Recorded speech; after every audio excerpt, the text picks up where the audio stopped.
రేవంత్ రెడ్డి నేతృత్వంలోని కాంగ్రెస్ సర్కార్ మరో విప్లవాత్మక మార్పుకు శ్రీకారం చుట్టింది.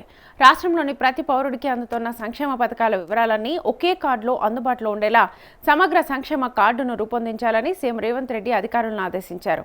ఏ పౌరుడికి ఏ శాఖ ద్వారా ఏ పథకం కింద ఎంత మేర లబ్ధి చేకూరుతుందో ఈ కార్డు ద్వారా స్పష్టంగా తెలిసేలా ఉండాలని సూచించారు.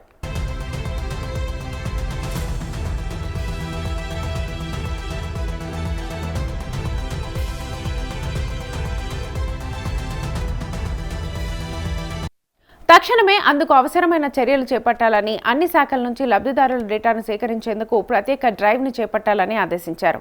మంత్రి దుద్దిళ్ల శ్రీధర్ బాబు, ప్రభుత్వ ప్రధాన కార్యదర్శి K Ramakrishna Rao, CM special secretary B Ajith Reddy, IT శాఖ జాయింట్ సెక్రటరీ అనుదీప్ దురిశెట్టితో పాటు ఇతర ఉన్నతాధికారుల సమీక్షలో ముఖ్యమంత్రి ఈ విషయంపై ప్రత్యేకంగా చర్చించారు.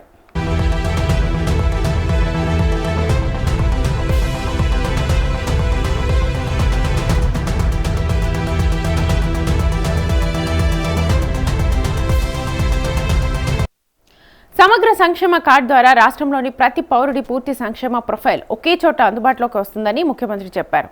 ఈ డేటాను అన్ని కోణాల్లో ఏఐ సహాయంతో విశ్లేషిస్తే సంక్షేమ పథకాల అమల్లో పారదర్శకత పెరుగుతుందన్నారు. ఈ విధానం అనుసరించడం వల్ల నిజమైన అర్హులకు పథకాలు మరింత ఖచ్చితంగా చేరుతాయని, అదే సమయంలో అనర్హులను గుర్తించడం సులభతరమవుతుందని అభిప్రాయపడ్డారు.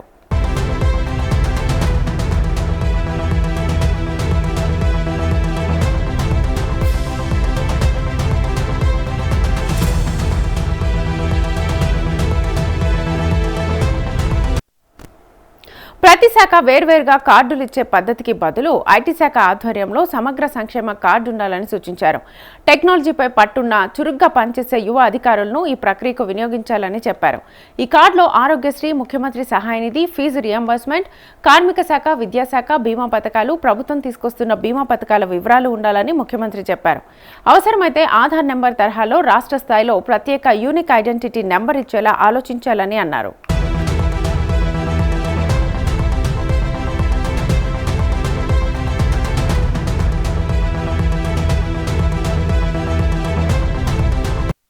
ఇటీవల ప్రభుత్వం నిర్వహించిన సమగ్ర సామాజిక, ఆర్థిక, విద్యా, ఉపాధి, రాజకీయ, కుల సర్వే వివరాలను కూడా ఈ కార్డుకు అనుసంధానం చేయాలని చెప్పారు. లబ్ధిదారుల వివరాలతో పాటు వివిధ శాఖల్లో పనిచేస్తున్న కాంట్రాక్ట్, అవుట్సోర్సింగ్ ఉద్యోగుల సంఖ్య, ఇతర వివరాలను సేకరించాలని ఐటీ శాఖను ఆదేశించారు.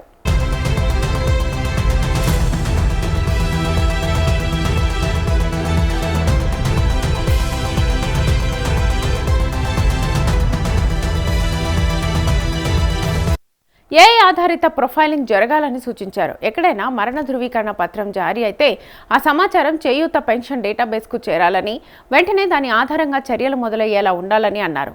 ప్రజల ఆరోగ్య ప్రొఫైల్ను కూడా సమగ్ర సంక్షేమ కార్డుతో లింక్ చేయాలని చెప్పారు.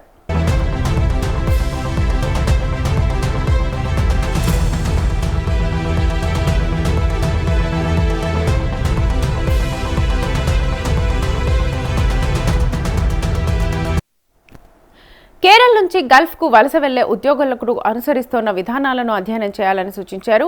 నైపుణ్యాభివృద్ధి, శిక్షణ కార్యక్రమాలతో పాటు పాస్పోర్ట్, వీసాల జారీకి సంబంధించిన సమాచారం ఒకే చోట అందుబాటులో ఉంచితే అనధికార ఏజెంట్ల ప్రమేయం తగ్గుతుందని తెలిపారు.